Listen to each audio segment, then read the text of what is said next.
Welcome everybody to another episode. I think this is episode 11 of the GW2 PvP Podcast. We are ArenaLabs. I am Sneakers, joined by my fellow co-host, Crayola. Here I am. And we've got a special guest on the show. Do I introduce myself? High profile. Hollts. High profile. High profile, yeah, man. Hello, everyone. I'm Hollts from the YouTube channel. As people always ask me, are you Hollts from the YouTube channel? That's me. So it's Hollts from the YouTube channel. Is there another Hollts?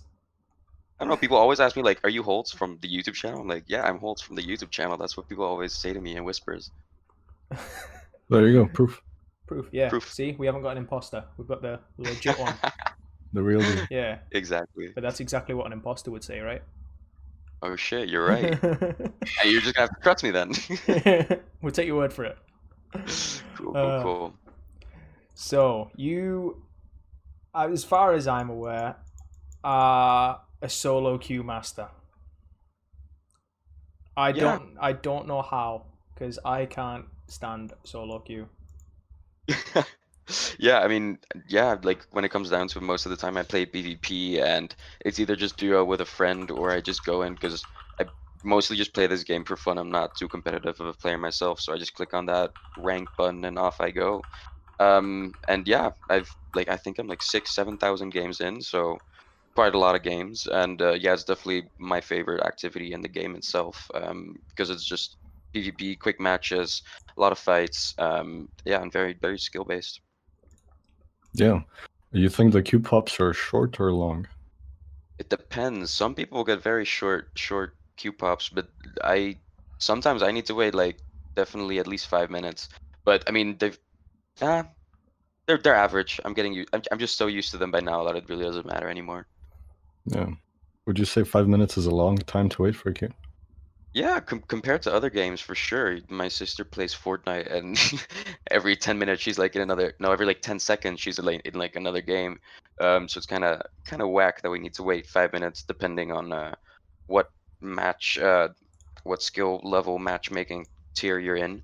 So that could definitely be improved, but who knows? Maybe with the third expansion pack, we'll get a new surge of PvP players. But at this moment, it's a little bit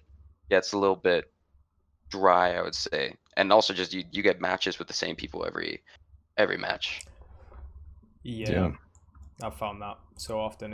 You see the same faces, especially at the higher level, like the top level, like above plat. Absolutely. Yeah, I'm more surprised if I don't know someone than that if I do know someone.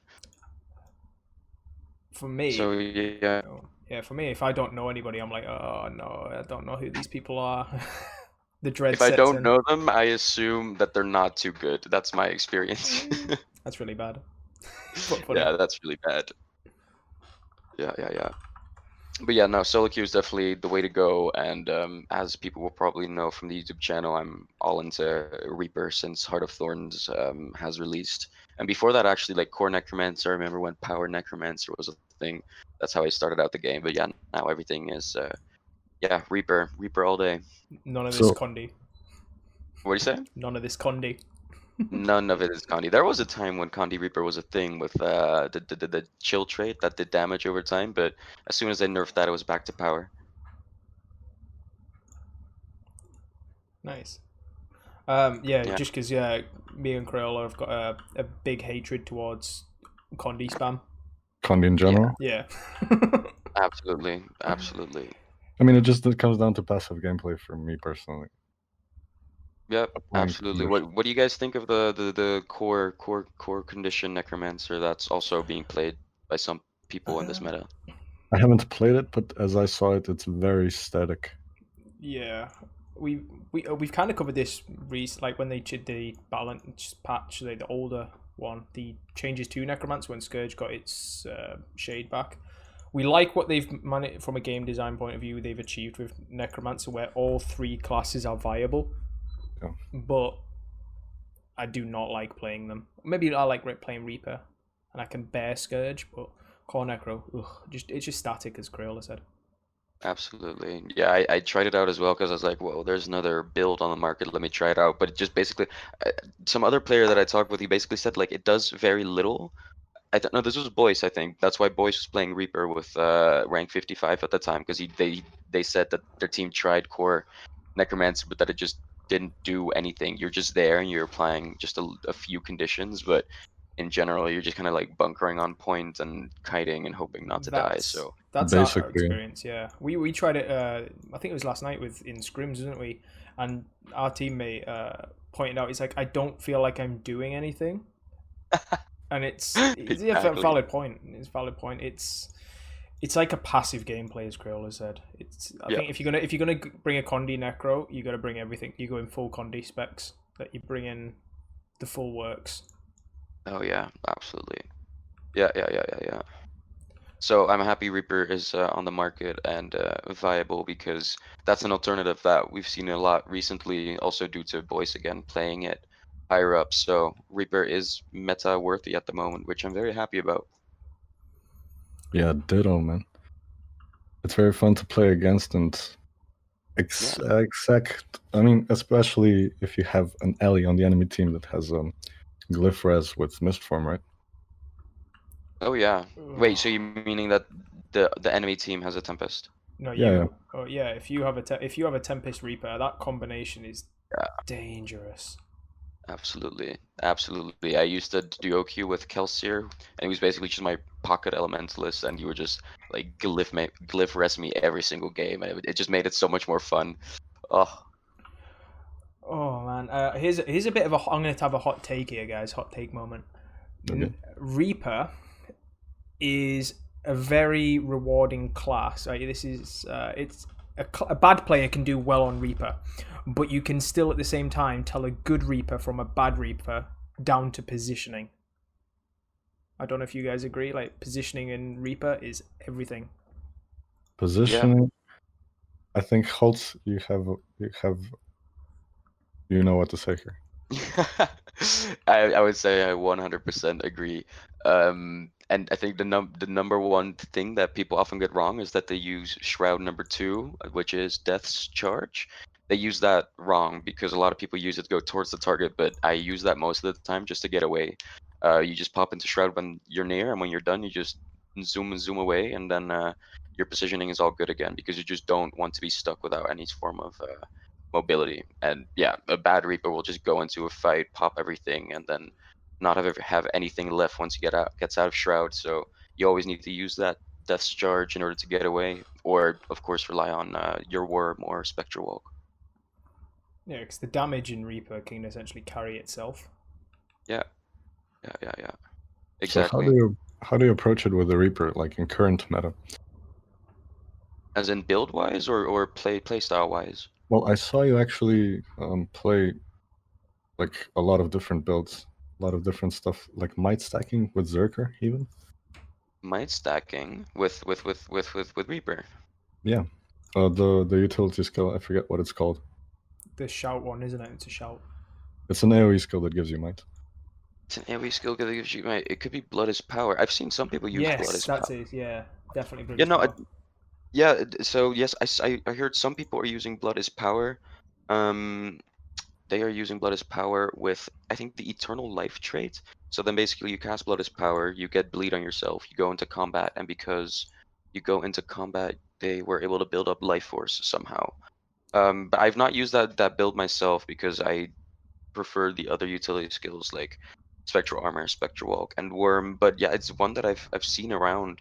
And yeah, some people have also tried like more might orientated Reaper builds with the new Dread trait, which I think it's so good. gives with quickness and fury when you fear someone.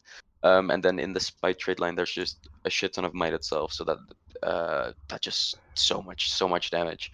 But yeah, the build that I've gone for momentarily has been with Blood Magic. It's kind of what Boyce is running, but then yeah, we talked about this just before the podcast started, but basically it's Greatsword instead of Staff, because I'm play for fun, and Greatsword it can just be so good when used well. But yeah, in general, overall Staff would be better. But yeah, Greatsword with the trait that gives swiftness when you enter Shroud. Yeah. And yeah, that and speed runes just give you so much mobility, which is what my build is all centered about just that swiftness uptime. That's really cool, because I remember when basically the big patch came through and they did up some of the changes. Me and Crayola were trialing things, and went in full Zerker, full DPS, and we were just deleting people on Reaper. It wasn't fair. Yeah, it was good. Yeah, it was really. Yeah, we it was combined still that. We combined it with the the Tempest change to, instead of the one which blinds, the one which basically grants might on the explosion for the fire aura.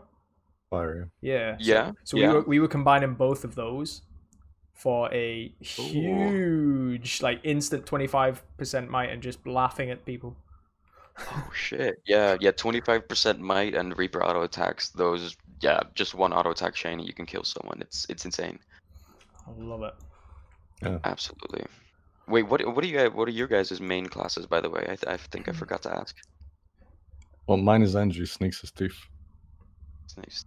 Yeah, Crayola is pretty versatile. We can play most things, which is nice. I'm trying to dabble in more the roamer role, if that makes sense. I want to be known as a good roamer, so a thief, rev, and mesmer. Okay. That's Nice. That's my job. And Crayola is to carry me all the time and tell me that he wants stealth.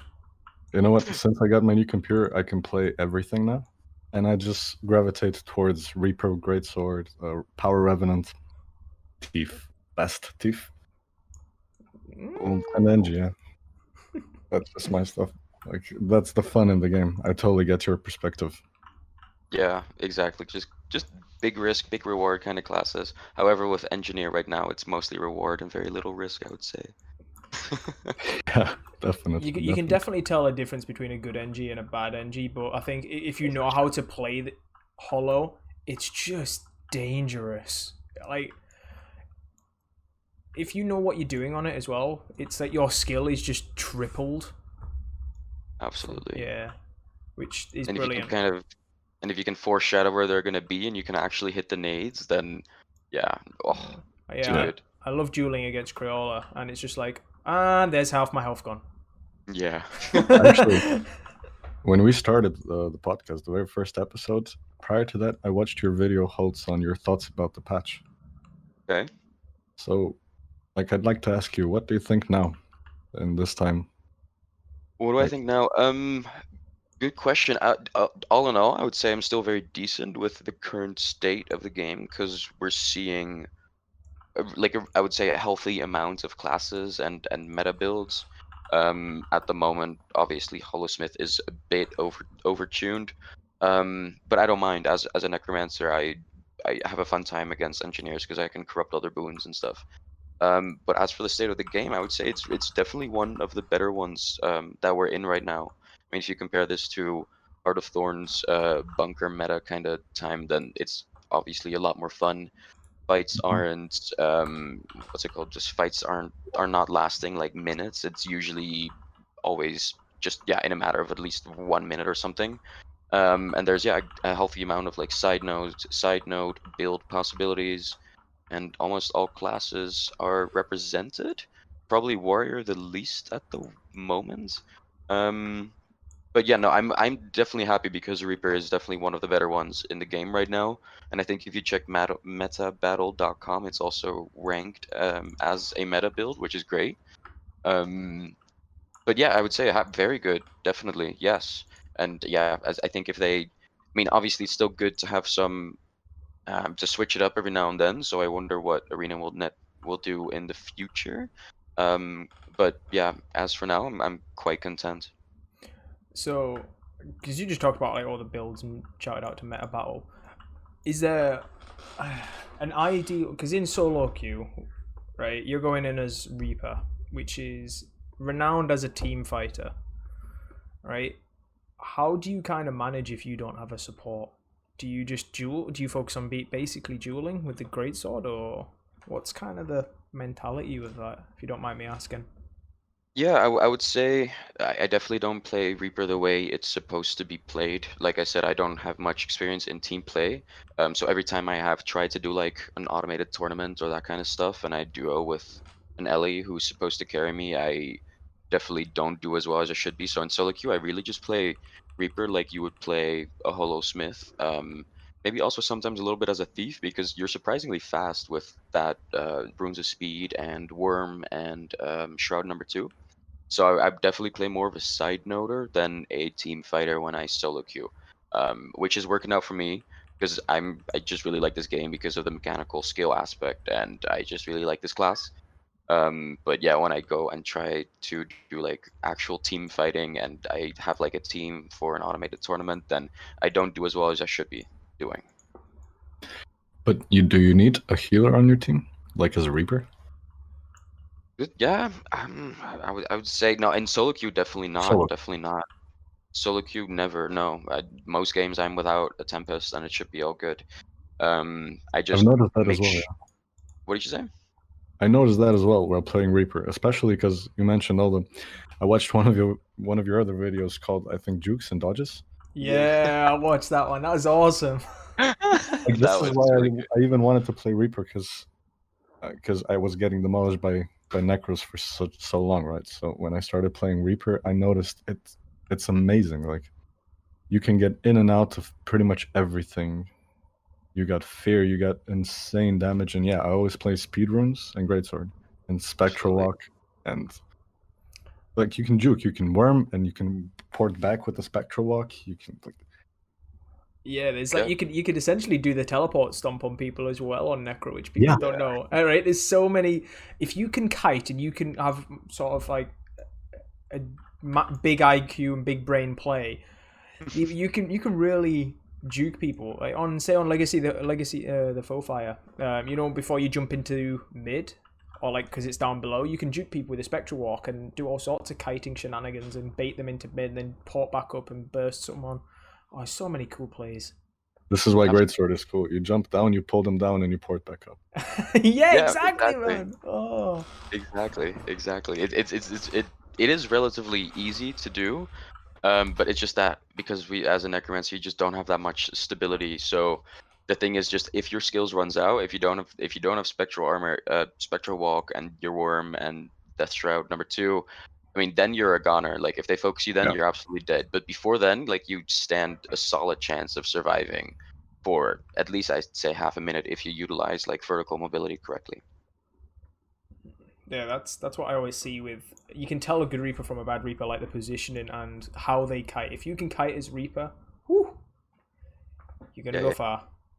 And then even when you're kiting, it also just makes it easier because with runes of speed you just have so much, like it's almost super speed. Like it's so much easier to kite because you can make jumps so much easier, and sometimes you don't even need to rely on dodge jumping to be able to get a jump.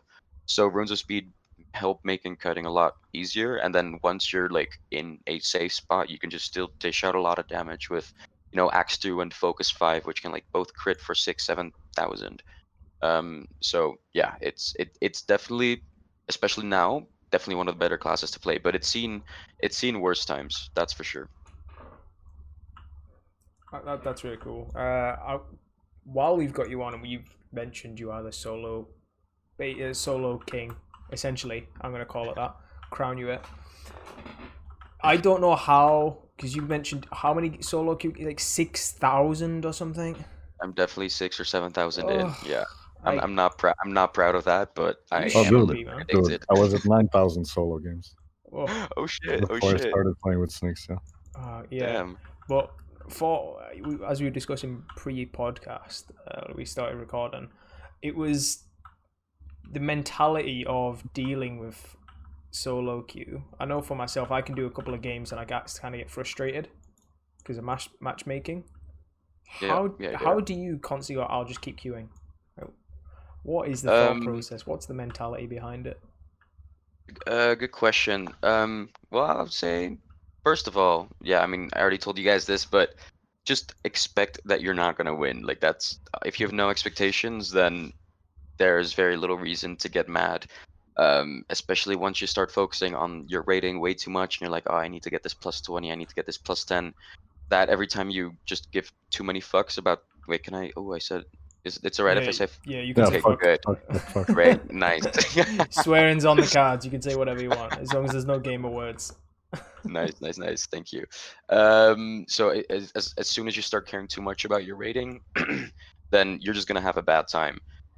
So yeah, what I usually do is I'm just like, hey, I'm here, because I also said this in the how to be better at PvP video. Like, you decide 10% of the outcome of that game, because there's 10 players, so everyone decides for 10% what the game is going to be like.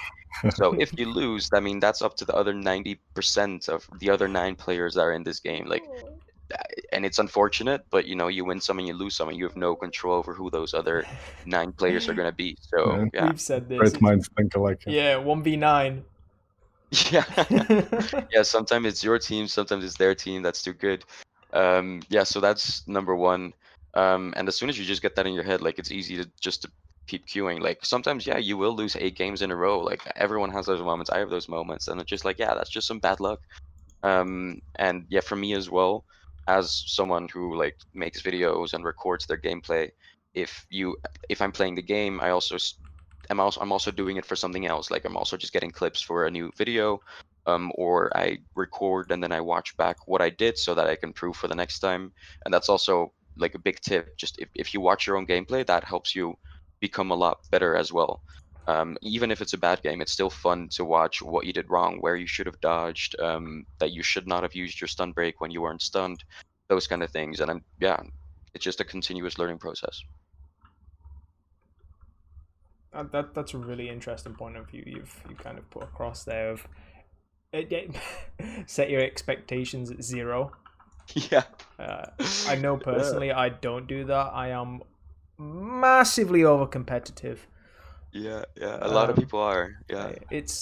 I try and have a level head. I know Crayola, he has a very kind of level head. It's more when he sees me and him both get angry. We don't get angry at losing. It's watching very questionable plays, like we stealth up, or That's such a polite way of putting it. Yeah, questionable plays. Yeah. Okay, so looks like a scenario that happens 9 out of 12 games. Like me and Sneaks, bam, okay, the guy's dead. We got 2 guys besides the down body. Okay, we got the cap still. Okay, we're getting the down. Okay, we're killing that guys. Dude, we just won 3v2. Okay, cool. We got 2 more guys coming in. No? Wait, where's our team? They're all dead. Or the opener. It's like, I'm stealthing. You'll have me and Crayola. We'll say one guy close, we'll stealth team. One guy's runs far, doesn't get stealthed, and we'll just have that last guy just like la la la la la la, run straight into mid node, and he's dead. Yeah. And we're yeah. bro. Yeah, so the knowledge level is insanely low. So listen to the podcast, everybody. Don't run in 1v9 or 1v5. Yeah, exactly. Yeah, but yeah, those games are bound to happen. There's gonna be some people in your games who are gonna be messing up, and it is super annoying. Like, sometimes I'll be like, you could have done that so easily. You could have killed that guy. You could have stomped him. You could have run to the point. You could have not died just by saving that skill for later. But yeah, unfortunately, it's just not in our control. So very little you can do about it. I think that's a good mentality to have. It's a non-tilt mentality. I think that'll be beneficial even in a team environment as well. Yeah. And maybe that's also what kept me for a little bit from team play, because I know a lot of people are like that. And I really at the end of the day, like, I just tell myself, like, it's a game and it's so much is out of your control. So when I'm in a team and people are like, obviously you need to have like a competitive mindset as well to be able to improve. But yeah, from like, sometimes I've been on teams with people where I tried it out, and then it's just like the feeling is just so uncomfortable because there's someone who's just so mad and he's like, why didn't you do this? Why didn't you do that? And yeah, sometimes people just put the blame on other people. And maybe that's what's kept me as well from team play a little bit, because yeah, it's just sometimes it's just not nice to be playing with people who are gonna put you down, or people who can't like see what their own mistakes were. Yeah, making mistakes is not a problem, and you need to make mistakes to learn. But like to refuse to learn from those mistakes and just to get angry about it. Yeah, that's not having fun in the game. It's something exactly. I like. I'll kind of blow my own trumpet here. Crayola knows how far I've come from kind of coming into the game and how far I am now. of just like, if someone goes, that was an idiot play, and I'll be like, all right, what can I do better? And it's just like that, and it's how you take those criticisms, if that makes sense. But Definitely. egos get hurt, and people, you got to look at it as you've been going on about fresh mentality and your expectations. Absolutely, yeah, and like what you said, that's the question you should also always be asking, like, what could I have done better? Because you really can't control what the people are doing in your team, and sometimes you, like, I've done this as well, just whisper them and be like, hey, next time maybe try to take this trait or save this skill for later, or try to use this instead of that. No, but And you do that that. what? You do that? Sometimes, yeah, when I see like people are really just not knowing what they're doing, I'd just be like, have a quick tip, and that would just improve everyone's life, because then next game they'll hopefully do that one thing different, and it's a lot more useful than going like, our guardian is AFK, he's an absolute noob, he's trash. Like, that doesn't get anyone anywhere. I think that's exactly what the community offer help instead of. But if I find it as well, if you go, do you want help? People be like, no, I'm fine. I'm good. And I'm like, like, just if someone, I don't care who. If someone's like, oh, could you do? If to be honest, if I know I kind of did a good decision and I've got it recorded, what I did. Oh, I'll give you an example. What I was saying before. I'm not going to name the names, but someone AFKing in a game, then dropping their learn to play afterwards, like.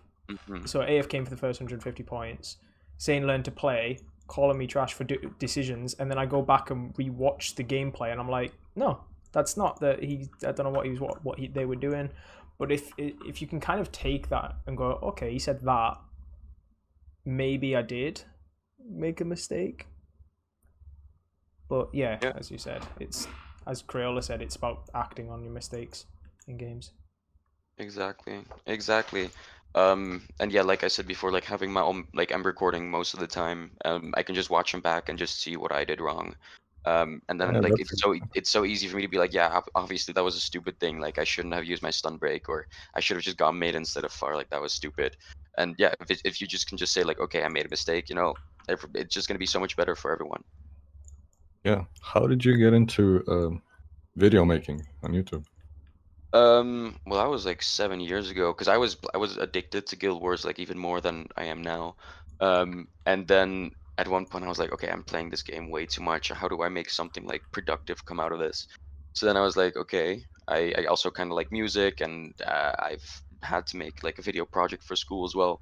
So then I was like, okay, let me just try to make a video. So I got this like it was called bandycam.com, with like a huge like so when you record, it says Bandicam on the top, and then I just made like it was like a 15-minute power necromancer montage in PvP, and unfortunately I've deleted it from my channel because I looked it back I was just like trying 2 years ago. I'm just scavenging through it, but like, where is this masterpiece? It was the first video, and it was just, oh, it was so bad. It was so bad. Like, just like from my plays, the clip selection, the music, everything was horrible. But I'm very glad that it started there, because right now I'm very, like, relatively happy with what I'm doing. And yeah, I've also taught myself how to video edit, which is a great skill that I've also used for other things in my life. And good. yeah, it's YouTube, so I'm getting a tiny bit of money from it as well due to ad revenue. Woo. So yeah, that's how it started, and I'm, yeah, surprisingly still doing it. But sometimes I wonder, like, what if I had like started making videos for like CS:GO or Fortnite or something? Like, how large could I have gotten? Because with Guild Wars, I kind of feel like I've reached a cap, because yeah, there's just so many players in the game, and I feel like I've kind of, like, most people know me already. I don't think there's much more of a market to branch out into. I think content-wise, it's quite difficult, especially as a PvP player.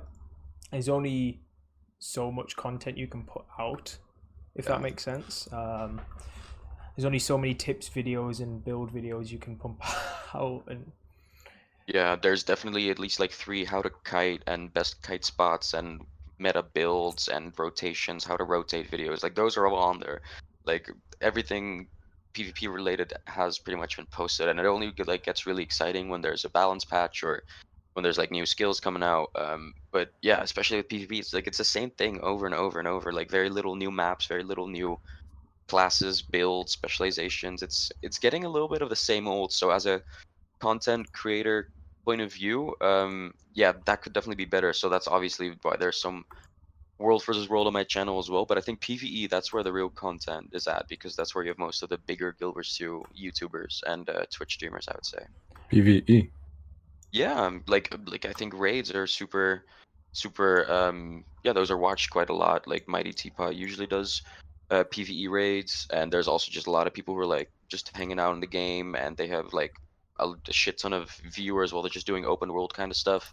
I So think stream You know what? wise, I always see Still- PvP at the top on Twitch. PvP? Yeah, so like Hellsir from Boyce, Sind, even Teapot to an extent, because obviously he does everything. But Yeah. every time I go on Twitch, it'll be Teapot at number one, True. Yeah. and then yeah, if no like top player is streaming, then it'll be raids. But as soon as like a top player comes on for PvP, for say PvP, I'll see like they're always second or third. Yeah. Okay, well, yeah, that could be my bad. I don't watch Twitch too often. I just stream myself. I never really watch it. What else is out there? But I would say for YouTube, there might be. Yeah, I think for YouTube, PvE might be more of like where the content is at for But- Guild Wars 2. You have, I think you're right with that completely. Like I agree, because content-wise, like ArenaNet is pumping out content in PvE. So Yeah, like that's where all the news is at. Like it's Yeah. like the new Fractal as well. Like I could not care less. I really don't want to have anything to do with the new Fractal. Yeah. But there's a lot of people who do, because I think I'm saying like I'm guessing at least like 50% of the player base is hardcore PvE, I would say. I wouldn't even And I say think- hardcore, but yeah, they all like living story. Yeah, because obviously the story is amazing as well, and just the story building, the world building, and there's so many things to do in the game that are just more PvE than PvP. So sometimes that's a bit saddening, because I'm just gotten so into this PvP scene as so many others, like you guys, for example. And yeah, there's just very little to keep it exciting, I would say. It gets a little stale at points. this is a point. Like I think what gets it more exciting is the community push. Like that's what we can do if the game's not doing it by itself. Yeah, If we love the exactly, game anyway, right? exactly. But I really appreciate you doing the PvP content. I hope you don't switch to PvE. I would never. I've tried PvE many times, and there's nothing that's keeping me there. Absolutely not. So yeah, and I see that sometimes on my channel as well. They're like, "Hey, well, thank you for posting these videos, for keeping the PvP side of things alive, so that people know it still exists and it's out there." But yeah, I just wish ArenaNet would like do a little bit more for it. But I think like they tried with the ESL, obviously with like the 100,000 grand prize, and that was just like a bummer. So I think they've really just pulled all the plugs out of PvP for the most part. And yeah, I don't think they're gonna be trying to revive it anytime soon. I think it's down to if like I could talk about this all day. It's a favorite topic of mine. PvP is seen as a side hustle. It's like, oh, go do living story, do this. Oh, you fancy doing some PvP? Yeah, go do some PvP. Instead of being like, you want to dedicate yourself to PvP, which we all obviously have. You're not really Yeah. given that option. There's no I'd say even character progression for PvP, other than individual maybe mechanical skill, but for character progression in PvP, there's not much out there. You know, there's really no progression. Like you can get like the rank 1 to rank 80 for like the stomp finishers, but once that's done, like I'm really only playing PvP because it's fun and to improve my mechanical skill, but there's no For me. reason to do it. Sorry. I'm gonna add that. I'm gonna add that to my little notes of stuff. No character progression. I've got a big long list of stuff. For as to how to improve the game. yeah. Nice. Please send that to them. Hopefully, they will do something with it. You know what's interesting to me is that you remain a solo player. You start a YouTube channel. You're known by most people, as you say. And me and Sneaks have talked about this multiple times with many people. Like the end game of the PvP is definitely team play. Like that's what should be incentivized in the game. True. Absolutely, actually. Now that you say, yeah, that like ATs and the MATs, that's where it's at. Now Build that strategizing, rotations and such, right? That's the comms. I'll give you an example. I know that Krill's going to hate me for this because I'm a Guild Wars 1 vet, but in Guild Wars 1, there was your GVG, which was guild versus guild, essentially, team versus team. Your guild had a rating, right? You could queue up and fight other guilds. So instead of you going, oh, I am 1650 rating, your team would have a rating instead. As in your team of like 5 people? Yeah, 5 people. So you could queue as a ranked queue, and you'd be like, instead of having, you could maybe do a solo queue, and you could have 2 separate things, and be like, oh, because then you could go, oh, I'm a, if that makes sense. So you could have, say, ours is Blitz Tactics with Blitz Tactics is the guild. So guilds could have several different teams if they wanted to. Mm-hmm. But you could go, I am, because in Crayola's example, he's gold rating, but he's definitely not that rating skill wise, just because matchmaking. I mean, right now I'm in plat. Oh, you're plat now. You're back in plat. But when I queued with you, I felt to gold. Yeah. Yeah, it's just like when you queued with me. Well, when we did our placement games. But that's the example. You could. I feel rating as a team could be. You could be. That's the real thing. That's what matters. Yeah, but didn't they have that at the beginning of? Because I remember when I was like playing back in like 2013, 14, because you had like the solo queue option, but you also had the team ranked option where you had to like queue as 5 people. But I think the queue times just got so tremendously long that they cut that out because no one was gonna queue with a whole team of 5 people because it would just take forever to get a match. I think it would be still. I still think because. So that's true. Yeah. That's true because the scene has always been very little in PvP. Yeah, you've got to think long term if you're going to get people here. Absolutely. No, it's a whole topic you could do a podcast on, to be honest. Oh yeah, absolutely. Yeah. So I wish they would just put some more effort into it. But I mean, knowing Arena now and the state that they're way too busy on the third expansion, I would say. But maybe that has something new for PvP. Because I'm very happy they brought in 2v2. That was like something new. But I don't just.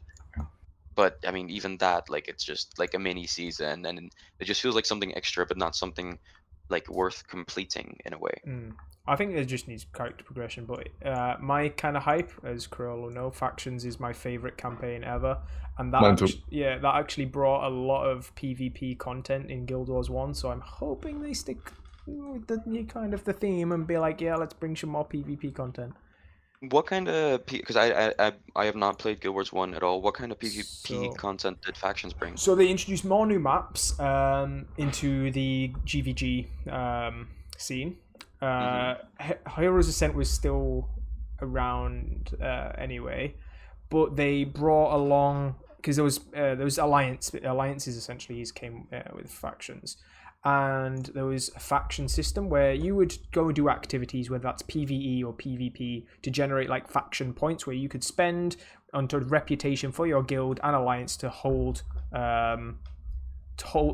towns. So imagine like Lion's Arch owned by whoever or something like that, but it was only in the Luxon and Kurzik territory.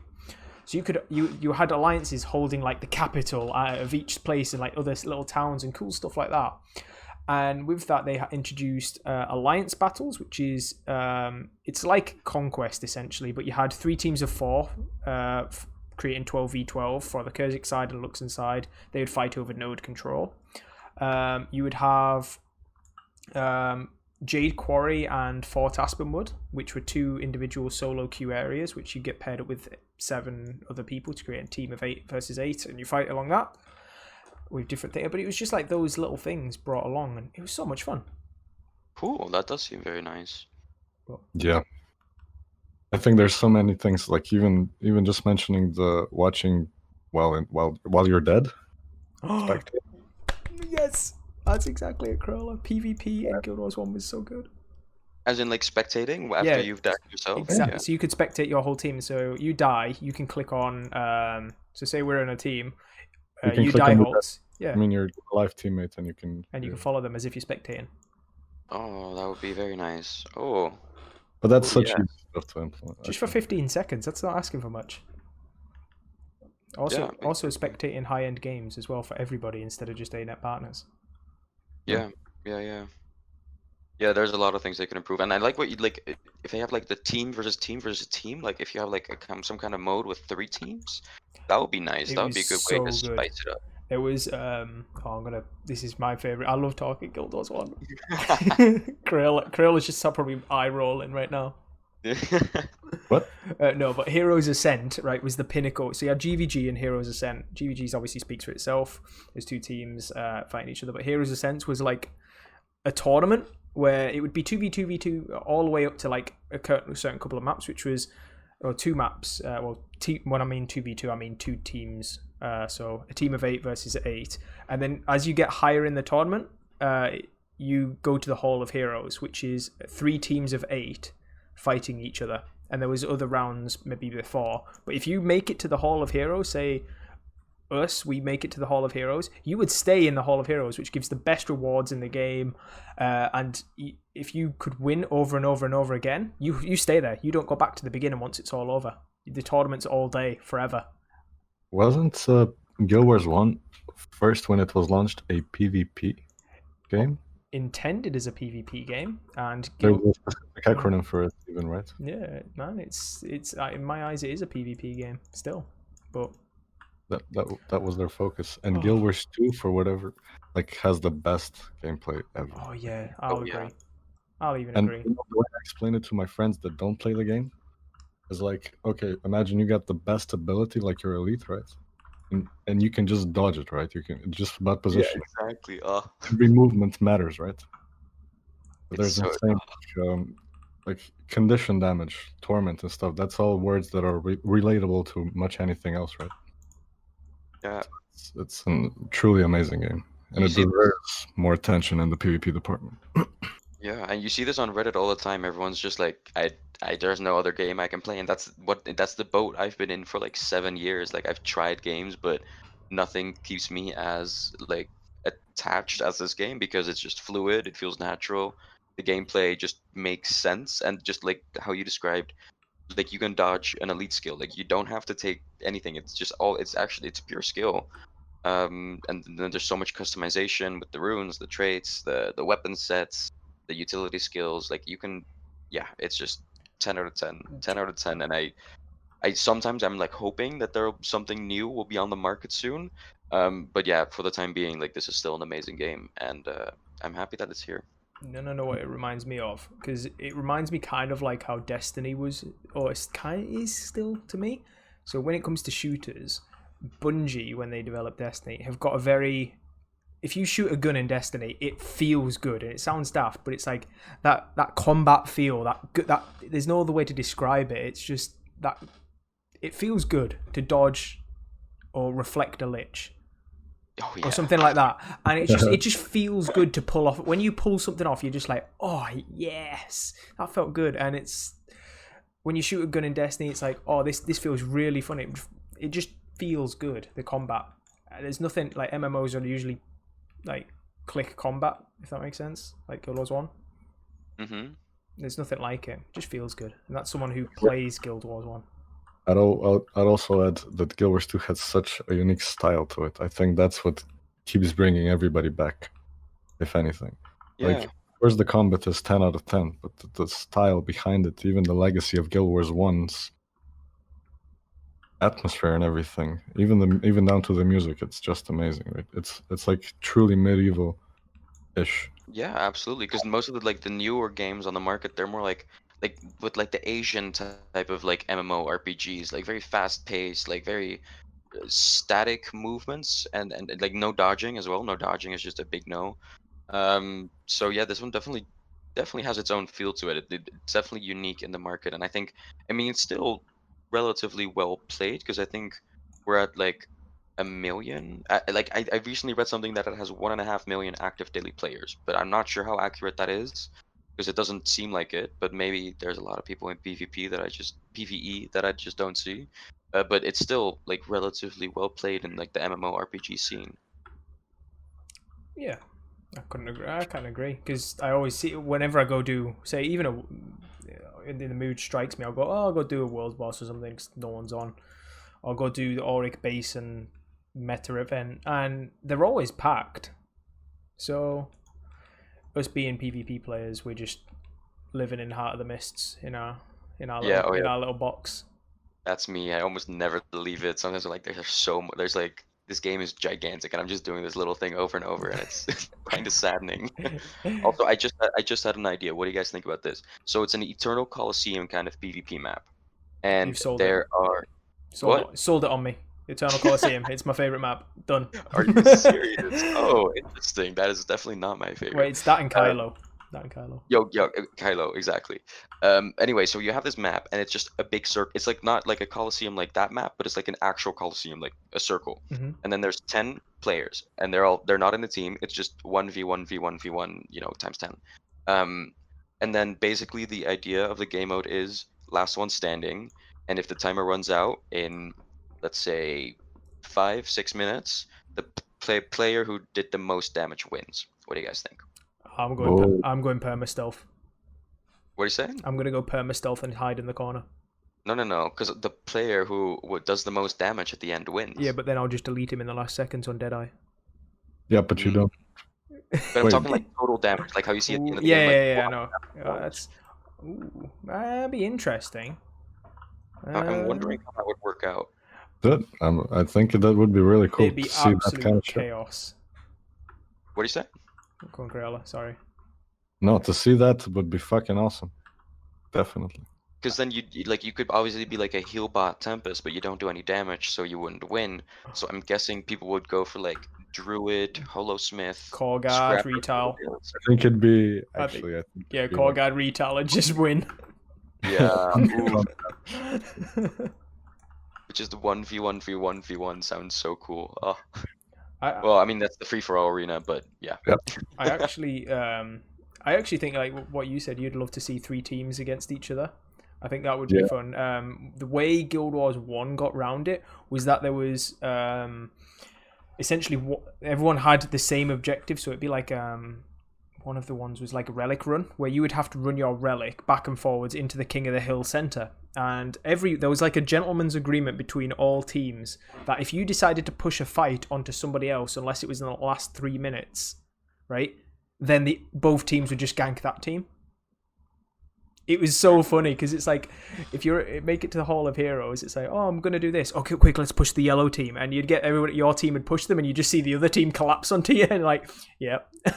Oh, I see. So, yeah, that dynamic would be very interesting to have in Guild Wars 2. I would like to see it. I think it would potentially work with, the relic from Spirit Watch. You could do something like that where you have 3. You have it at the orbs on the end, and you have to bring it to the middle, and it could work if you have 3 simple paths. Potentially, yeah. And then you could go in the last 3 minutes. It's like, right, go for kills, or you're trying to get a thief to go around and gank someone, or I don't know. I reckon it'd be interesting. Yeah, it would be definitely. Yeah. We can set it up by ourselves.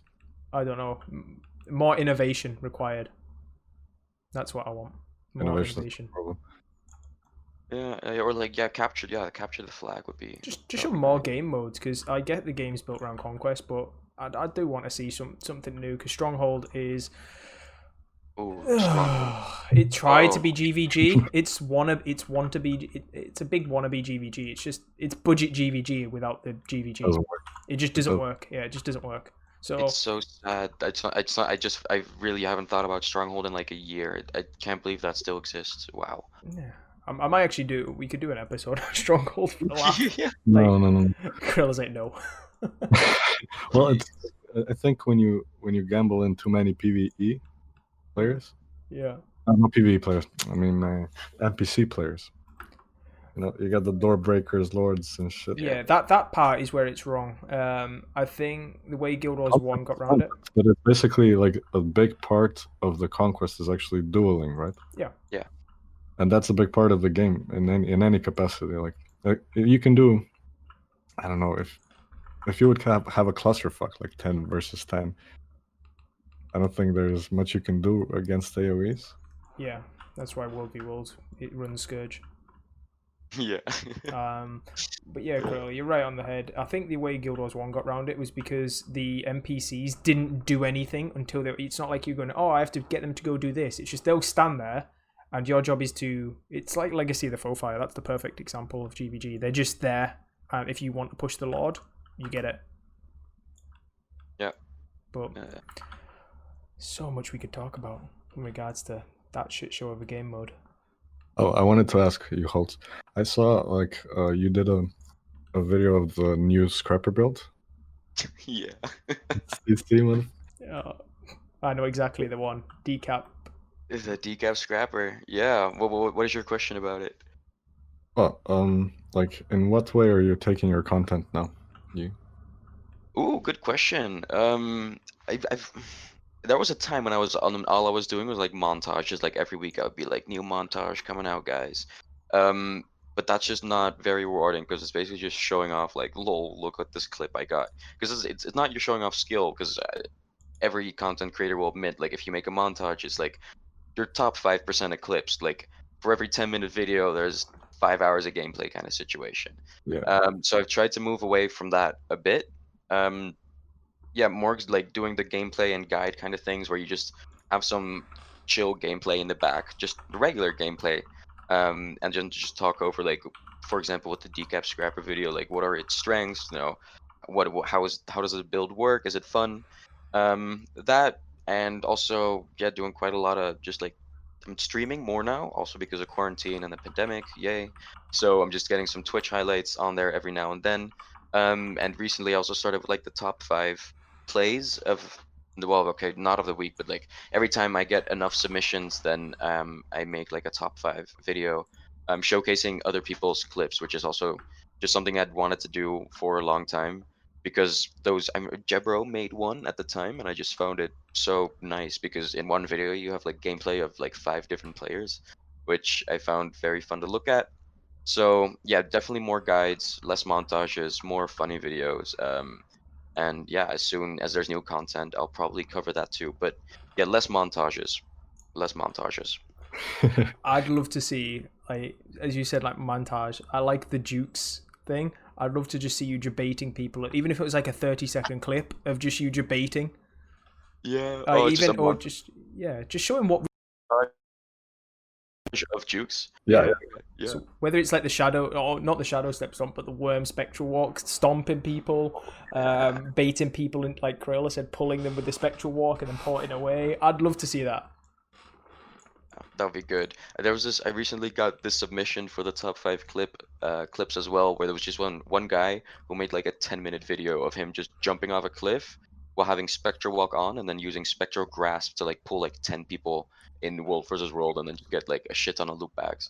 So I might want to try that as well because there's definitely a lot of jukes you can do, and people usually don't expect it from necromancers or reapers as well.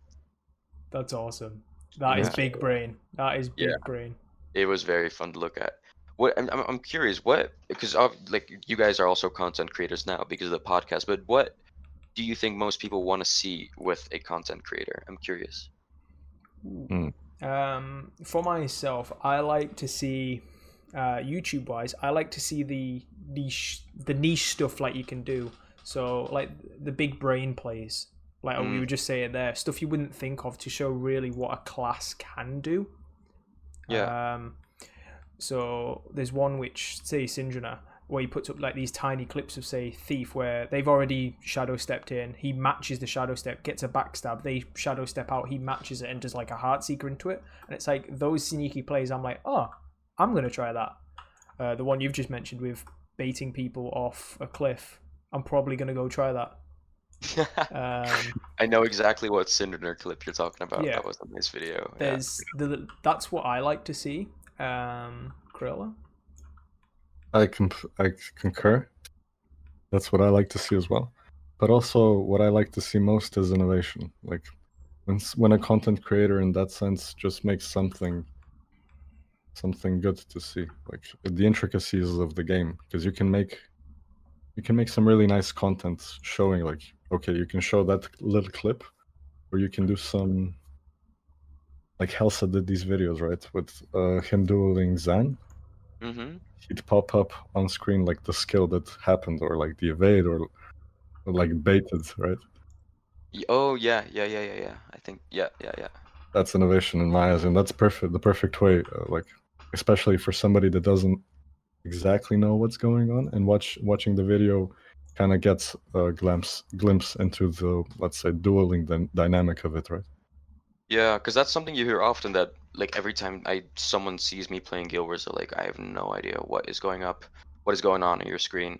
So yeah, like you said, like if you have like a relatively good clip and you like highlight the baiting of the skills, the dodging, the stun breaks at the right time, like that is, I think, something that a lot of people are into. Yeah, definitely. Yeah, yeah, yeah. Yeah. I also like. I'm a big fan of theory crafting, so I like it when Valen comes up with a new build. But I like watching it, and I can sit there for hours. Crawler knows this. Yeah, that's true. Constant theory crafting. Yeah, because I'm sure there's some build out there that work really well, but that are just not discovered yet. We've been working on one to beat Decap Scrapper. Oh, on what class is this, or is that? I might tell you after. Okay, okay. Should we reveal it? I don't know. It's me and one of our side node. We've been working on it. We've got his version, my version. Chris, I think we should reveal for the sake of the people listening to this. Go ahead. Okay. All right. Let me go find it. We're So trying initiative. Wait, let me guess. I think it's gonna be a build with like permanent stability. nope, because mines rip boons. Oh, right. So the build, the theory behind it, it's on a core NG, believe it or not. Oh. Okay, so core NG, and it revolves around Flamethrower Juggernaut, which is obviously a good stability thing. The problem is that it removes boons. So our kind of thought process, the only way to remove a mine is either getting hit in the face with it or dodging. So we've spec'd fully into Vigor and unlimited dodges. So we ran pistol, so it's basically we're running sort of Condi. You could run Rabid if you wanted, or Sage if you want a little bit more. But I would say Rabid and Rune of Balthazar. You're running Core NG with Elixir H, Flamethrower, Elixir R to refill your endurance again, and Elixir U for a nice stun break. You could maybe swap Elixir R out for another stun break, which potentially Utility Goggles or something like that. And then you're running Supply Crate as well, which is a real nice sort of stun.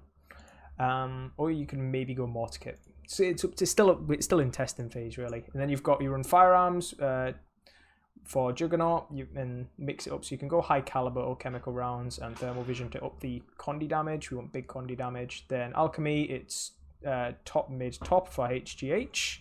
We want all that good stuff, and then Tools mid because you're running that Adrenal Implant for more endurance regen. That's the whole point of it.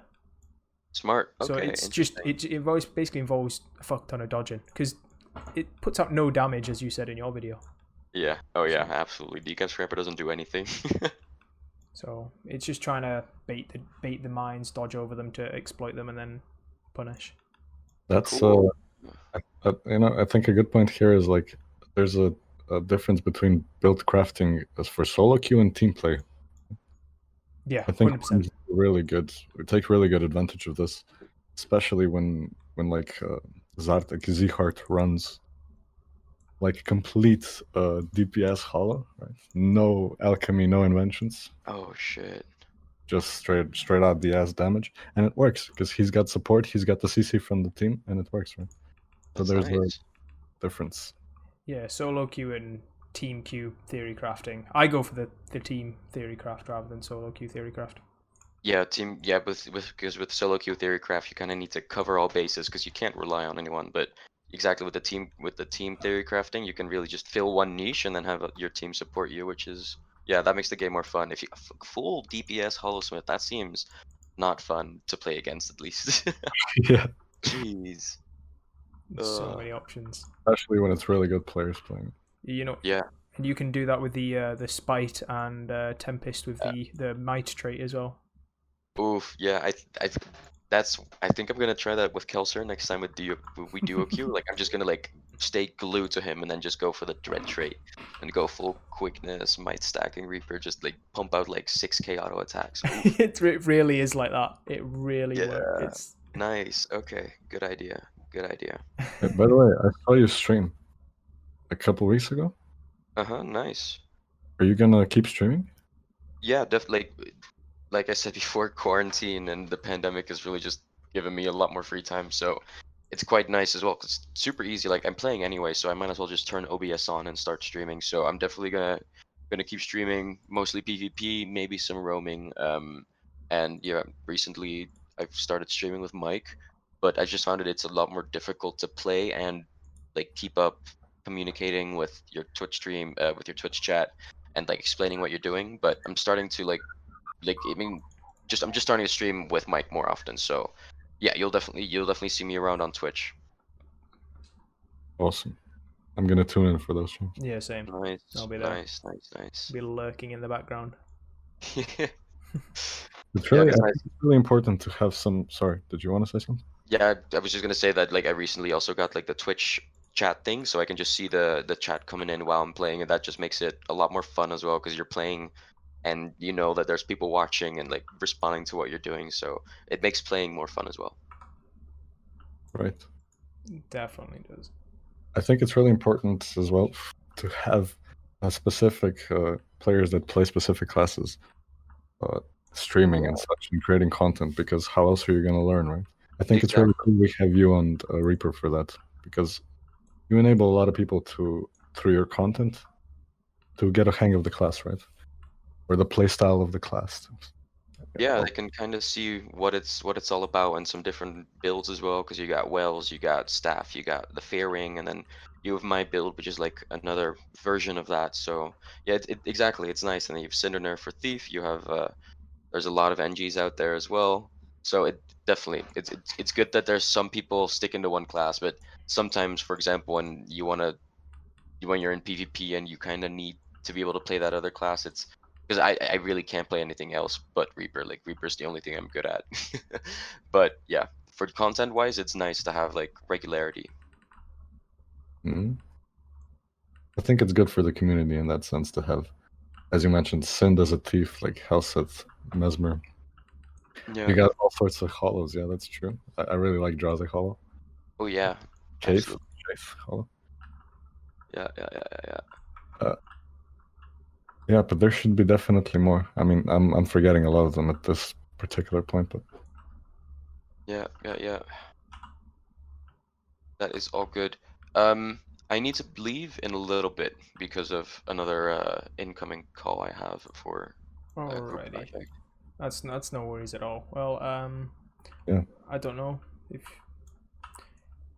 if you want to kind of call it there, or do you want to keep talking? No, I need to leave relatively soon, but yeah, no, for the rest, like I think, yeah, no, that's really all I wanted to say. Solo queue's my shit. That's where I spend most of my time. And who knows? I'm trying, especially now because I have more free time. I might be able to get in a team soon. I'm talking to some people, and who knows? Yeah, maybe you'll see me around in automated tournaments. All right, I'll be sure to backstab you.